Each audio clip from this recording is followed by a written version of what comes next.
नमस्कार दोस्तों, स्वागत है आपका हमारे YouTube चैनल पर। आज के इस वीडियो में हम लोग करेंगे जीके के टॉप 30 क्वेश्चन, जो कि होगा आपका लाइव टेस्ट। और सभी क्वेश्चन को आपको अटेम्प्ट करना है और सारे क्वेश्चन के आंसर आपको कमेंट बॉक्स में कमेंट करके बताने हैं। ओके, तो चलिए आज का वीडियो शुरू करने से पहले मैं आपको एक बात कहना चाहूँगा कि जिन दोस्तों ने चैनल को सब्सक्राइब नहीं किया है, चैनल को जरूर सब्सक्राइब कर लीजिएगा। पास में जो बेल आइकन होता है उसको भी दबा लें, ताकि आपको टाइम टू टाइम नोटिफिकेशन मिलता रहे। चलिए स्टार्ट करते हैं आज का वीडियो। तो गाइस, आज के सेशन में हमारा पहला क्वेश्चन बनता है, भारत की एकल समुद्री सेंचुरी कहाँ स्थित है? तो इसका आंसर हो जाएगा, आपको मैं 5 सेकंड का टाइम दूंगा और आपको इन्हीं 5 सेकंड में सभी क्वेश्चन को अटेम्प्ट करना है। प्रत्येक क्वेश्चन के लिए 5 सेकंड। ओके, तो इसका आंसर आपका हो जाएगा ऑप्शन डी, गहीर माठा। नेक्स्ट है, प्रथम पृष्ठ जो सामान्यता आप वेबसाइट पर देखते हैं वह होता है इसका। तो इसका आंसर क्या होगा? सभी लोग कमेंट करिए और सारे क्वेश्चन को अटेम्प्ट करके आप आंसर को कमेंट बॉक्स में बता सकते हैं। तो इसका आंसर हो जाएगा option A, home page. Next है, अधिक दबाव वाले क्षेत्र से कम दबाव वाले क्षेत्र की ओर चक्राकार में बहने वाली वायु को क्या कहते हैं? इसके लिए भी 5 सेकेंड। तो इसका आंसर क्या होगा? ऑप्शन है साइक्लोन। नेक्स्ट है, सोलक्सा है। तो सोलक्सा क्या है? सभी लोग कमेंट करके ज़रूर बताएं। तो सोलक्सा जो हो जाएगा ऑप्शन सी, एक सौर रिक्शा है। नेक्स्ट है, भारत में न्यूक्लिय अनुसंधान का जनक किसे कहा जाता है? तो इसका आंसर क्या होगा? इसके लिए भी आपको 5 सेकंड का टाइम मिलता है। तो इसका आंसर हो जाएगा option C, Homi Jehangir Bhabha. Next है, एमनियोसेंटेसिस एक तरीका है जो बताता है। तो इसका आंसर क्या होगा? सभी लोग कमेंट करके बताएं। तो गाइस, इसका आंसर हो जाएगा आपका ऑप्शन है भ्रूण के लिंग को। नेक्स्ट है, मदर टेरेसा ने भारत में मिशनरीज ऑफ चैरिटी नामक संस्था कब स्थापित की? तो आपको कमेंट बॉक्स में कमेंट करके बताना है कि इसका आंसर क्या होगा।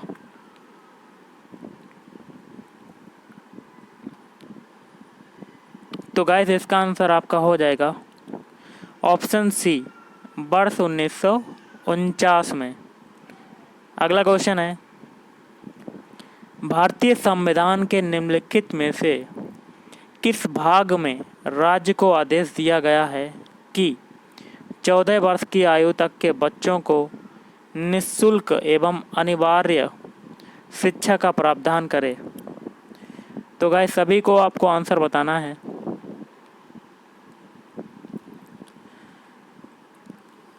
तो इसका आंसर आपका हो जाएगा गाइस ऑप्शन बी, राज्य के नीति निदेशक सिद्धांत। नेक्स्ट है आपका क्वेश्चन, सुरक्षा परिषद के अस्थायी सदस्यों का कार्यकाल क्या है? तो आपको कमेंट करके बताना है।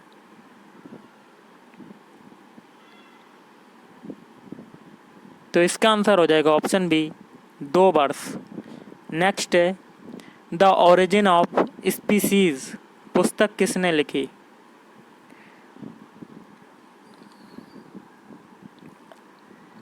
तो दोस्तों, इसका आंसर क्या होगा? Option C, Charles Darwin. अगला क्वेश्चन आपका बनता है गाइस कि प्रथम पृथ्वी सम्मेलन कहाँ आयोजित हुआ था? तो प्रथम पृथ्वी सम्मेलन जो आयोजित हुआ था वो कहाँ हुआ था? तो इसका आंसर हो जाएगा option B, Rio de Janeiro.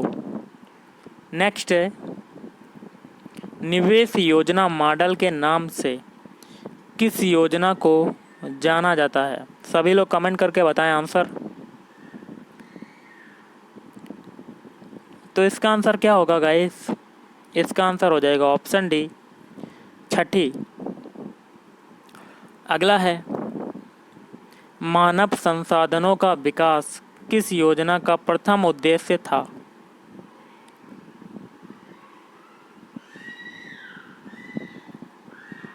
तो इसका आंसर क्या होगा? तो इसका हो जाएगा ऑप्शन डी, आठवीं। अगला क्वेश्चन है आपका, भारत के संविधान के संदर्भ में निम्नलिखित पर विचार कीजिए। और नीचे कहता है,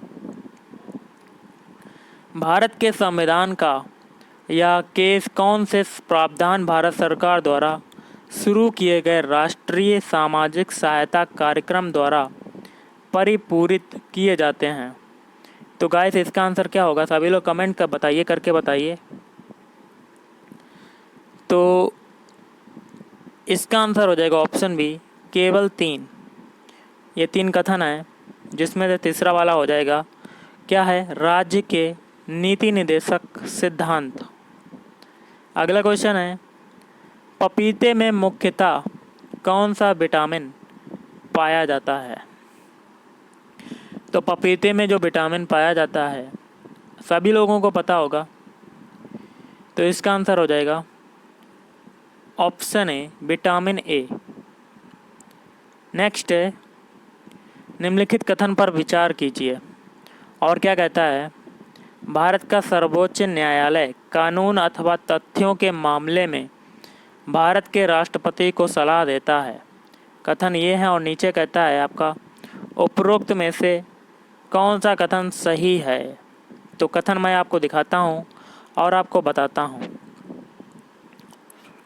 तो गाइस इसका आंसर आपका हो जाएगा ऑप्शन बी, केवल दूसरा। ओके, केवल 2। तो ऑप्शन बी वाला जो दूसरा वाला जो कथन है ये वाला हो जाएगा, यदि ऐसी सलाह मांगे। नेक्स्ट है, निम्नलिखित में से कौन सी मिश्र धातु नहीं है? तो सभी को कमेंट करके बताना है। तो इसका आंसर क्या होगा? इसका आंसर हो जाएगा ऑप्शन डी, तांबा। अगला क्वेश्चन है, विटामिन क्या होते हैं? तो विटामिन क्या होते हैं सभी को कमेंट करके बताना है। तो इसका आंसर क्या होगा गाइस? ऑप्शन ए, विटामिन जो होते हैं वो होते हैं कार्बनिक यौगिक। नेक्स्ट है, थायरॉक्सिन क्या है? तो इसका आंसर आपको कमेंट करके बताना है।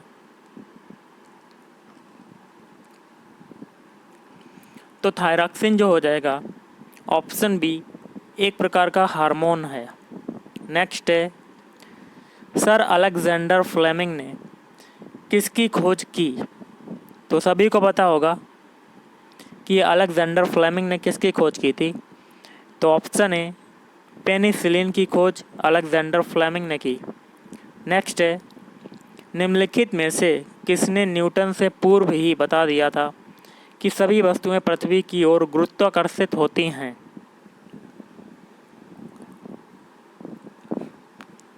तो इसका आंसर हो जाएगा आपका ऑप्शन ए, आर्यभट्ट।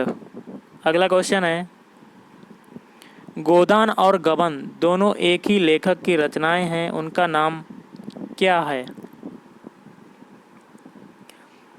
तो इसका आंसर क्या होगा?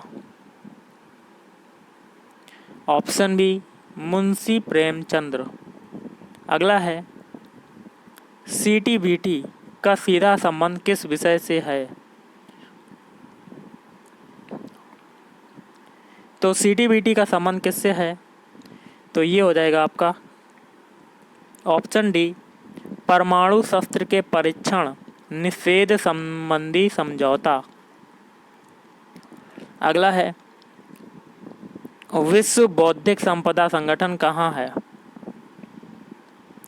तो ये हो जाएगा आपका ऑप्शन डी, जेनेवा। और नेक्स्ट है, भारत में राष्ट्रपति का निर्वाचन जो होता है वो किस प्रकार होता है? तो सभी को कमेंट करके बताना है। इसका आंसर हो जाएगा ऑप्शन सी, अप्रत्यक्ष मतदान से। अगला क्वेश्चन है, सूची 1 को सूची 2 से सुमेलित कीजिए और सूचियों के नीचे दिए गए कूट का प्रयोग कर सही उत्तर चुनिए। मैं ऊपर कर देता हूँ, जिसमें देखिए दोस्तों, सूची 1 में कलाकार का नाम है, सूची 2 में वाद्य यंत्र है और आपको क्या करना है, कूट द्वारा बताना है और मिलान करना है। ओके, तो इसका आंसर क्या होगा? तो इसका आंसर मैं बता देता हूँ, ऑप्शन डी हो जाएगा। चलिए मिलान करते हैं। पहला है पंडित हरि प्रसाद चौरसिया, इसका संबंध हो जाएगा चौथे वाले से बांसुरी। नेक्स्ट है पंडित रविशंकर, तो पंडित रविशंकर का संबंध हो जाएगा पहले वाले से सितार। अगला है बिस्मिल्लाह खां, तो बिस्मिल्लाह खां का संबंध हो जाएगा दूसरे वाले से शहनाई। और डी है अमजद अली खान, तो अमजद अली खान का संबंध हो जाएगा तीसरे वाले से सरोद। नेक्स्ट है निम्न कथनों पर विचार करें और नीचे क्या कहता है, निम्न में से क्या सही है। ओके, तो कथन कौन सा सही है ये बताना है। तो इसका आंसर क्या होगा? तो ऑप्शन ए, मतलब दोनों कथन सही हैं। पहला कथन कहता है भारत में स्वतंत्रता प्राप्ति के बाद से प्राथमिक क्षेत्र का अंश घट रहा है, जबकि द्वितीयक व तृतीयक क्षेत्रों का अंश बढ़ रहा है। और दूसरा कहता है यह प्रवृत्ति दिखाती है कि भारत कृषि से औद्योगिक अर्थव्यवस्था के संक्रमण काल से गुजर रहा है। अगला है मध्य प्रदेश में स्थित नेपा नगर निम्नलिखित में से किस उद्योग के लिए महत्वपूर्ण है। तो इसका आंसर क्या होगा? ऑप्शन बी अखबारी कागज। नेक्स्ट है भारत में प्रत्यक्ष कर के विषय में कौन सा कथन सत्य है। तो कूट द्वारा बताना है और 4 कथन ये दिए गए हैं, आपको बताना है। ओके, तो मैं बता देता हूँ, इसका आंसर हो जाएगा ऑप्शन डी पहला और दूसरा और तीसरा। पहला दूसरा तीसरा, मतलब 3 कथन स्टार्टिंग के सही हैं। पहला कथन कहता है अप्रत्यक्ष कर द्वारा प्रत्यक्ष कर से अधिक आय प्राप्त होती है। और दूसरा कहता है स्वतंत्रता के बाद से अप्रत्यक्ष कर प्रत्यक्ष कर से अधिक तेज़ी से बढ़े हैं।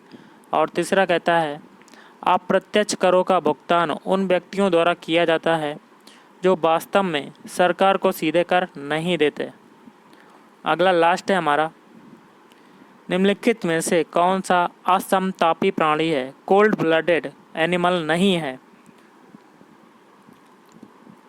तो इसका आंसर हो जाएगा ऑप्शन डी पक्षी। तो गाइस आज के इस वीडियो में इतना ही। अगर आपको वीडियो पसंद है, वीडियो को लाइक करें, शेयर करें और चैनल को भी सब्सक्राइब करें। Thank you.